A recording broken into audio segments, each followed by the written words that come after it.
सरकार सवालों के कटघरे में खड़ी हुई है। देश की सबसे बड़ी अदालत ने इस एनकाउंटर पर सवाल खड़े किए हैं। खुद चीफ जस्टिस ने सुनवाई के दौरान हैरानी जताते हुए कहा कि जब विकास दुबे पर इतने सारे मामले थे तो वो जमानत पर कैसे रिहा हो गया और बाहर निकलकर उसने वही किया जिसका अंदेशा था। विकास दुबे मामले में यूपी सरकार पर सुप्रीम कोर्ट ने सवाल उठाए हैं। सुप्रीम कोर्ट ने विकास दुबे की जमानत संबंधी सारे आदेश और रिपोर्ट तलब की है। सुप्रीम कोर्ट ने रिटायर्ड जज की अध्यक्षता में जांच कमेटी गठित करने के लिए कहा है। यूपी सरकार इसके लिए तैयार हो गई है। सुप्रीम कोर्ट ने यह भी कहा कि वो नोटिफिकेशन जारी कर सूचित करे। सुप्रीम कोर्ट ने सीएम और डिप्टी सीएम के बयानों को भी देखने की बात कही।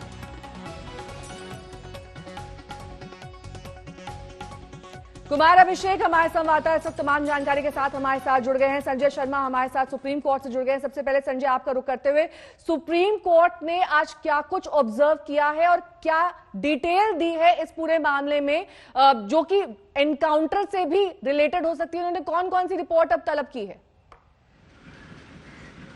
जी हाँ, बिल्कुल। अगर हम 5 पॉइंट की बात करें सुप्रीम कोर्ट की आज की सुनवाई में, तो सबसे पहला पॉइंट यह था कि हैदराबाद एनकाउंटर और इस एनकाउंटर के बारे में वहां से सुनवाई शुरू होती है और उसमें कोर्ट ने कहा कि हाँ, ये ठीक है कि हैदराबाद में जो इनकाउंटर हुआ वो एक रेपिस्ट और एक महिला से रेप करने और उसकी हत्या करने के लोगों का इनकाउंटर था। यहाँ पुलिस वालों की हत्या करने वाले का इनकाउंटर था। लेकिन कोई अपराधी है, इसका मतलब उसके मार गिराया जाना वो उसका सॉल्यूशन नहीं है।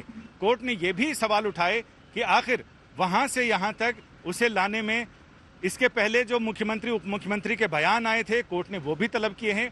साथ ही कोर्ट ने इस पर हैरानी जताई कि इतने संगीन मामलों का अपराधी कैसे जमानत पर रहा था और कोर्ट ने ये तलब किया कि कहां कहां से उसे किन किन शर्तों पर जमानत मिली, जमानत के ऑर्डर क्या थे, वो सब हम उसका अध्ययन करेंगे और देखेंगे। साथ ही सुप्रीम कोर्ट के एक रिटायर्ड जस्टिस और एक रिटायर्ड डीजीपी, इसकी अगुवाई जरूर होनी चाहिए जांच समिति में, ये शामिल होने चाहिए। और कोर्ट ने उत्तर प्रदेश सरकार से कहा है कि अपने सजेशंस के साथ आइए, साथ ही इस पूरे मामले में रिपोर्ट दाखिल कीजिए और ये बताइए कि आपके नोटिफिकेशन का खाका क्या होगा, वो खाका आप हमें दिखाइए। फिर हम बुधवार को इस मामले में सुनवाई करेंगे। मंगलवार को ये सारी चीजें तलब की गई, यानी कल उत्तर प्रदेश सरकार सारी चीजें देगी और इसके साथ ही बुधवार को इसमें सुनवाई होगी। एक पिटिशनर ने जब ये कहा कि उत्तर प्रदेश सरकार को यह अधिकार नहीं देना चाहिए क्योंकि वो पता नहीं किनको, रिटायर्ड जस्टिस को और डीजीपी को इसमें शामिल करने का सजेशन दे, सुप्रीम कोर्ट में चीफ जस्टिस ने तुरंत इस पर आपत्ति जताते हुए कहा, क्या आपका आशय ये है कि ये सुप्रीम कोर्ट के रिटायर्ड जस्टिस और ये सारे लोग स्टेट स्पॉन्सर होते हैं? कोर्ट ने कहा ये कीचड़ उछालना बंद कीजिए और अब बुधवार को इस मामले में आगे सुनवाई होगी। लेकिन मंगलवार को ये पता चल जाएगा कि उत्तर प्रदेश सरकार किन किन लोगों के नाम सजेशन के साथ आगे आती है।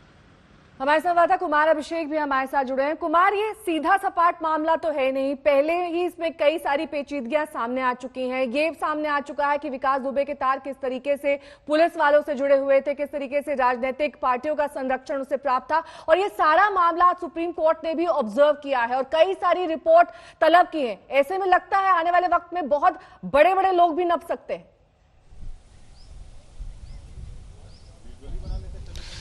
देखिए नेहा, सबसे पहले तो ये बता दूं कि कहीं ना कहीं उत्तर प्रदेश सरकार को इस बात का अंदेशा था कि इस बार इस एनकाउंटर की जांच हो सकती है क्योंकि क्योंकि इस पर सवाल पहले से खड़े हो रहे थे और यही वजह है कि उत्तर प्रदेश सरकार ने पहले ही हाईकोर्ट के जज के पूर्व जज की अध्यक्षता में कमेटी बना दी थी। लेकिन अब जब सुप्रीम कोर्ट ने इसमें अपने नई बातें कही हैं और उस पर सीधे सीधे सवाल भी उठाए हैं, तो सरकार की तरफ से भी ये कहा गया है कि वो इसे नए तरीके से या जो सुप्रीम कोर्ट चाहती है वो करेगी। लेकिन एक बात और इसमें जुड़ती है नेहा, वो ये कि सबसे बड़ा सवाल उठाया है कि आखिर विकास दुबे कैसे उसे लगातार जमानत मिलती रही। आपको याद होगा कि 2001 का जो एक मामला है जिसमें थाने में घुसकर विकास दुबे ने पुलिसकर्मियों की हत्या, एक बीजेपी नेता की हत्या की थी जो उस वक्त मंत्री थे, उसमें 19 पुलिस वाले गवाह थे और उन तमाम लोगों को न सिर्फ जमानत मिली बल्कि इस पूरे मामले में लगभग वो इस केस से बाहर हो गया। तो कई ऐसे सवाल हैं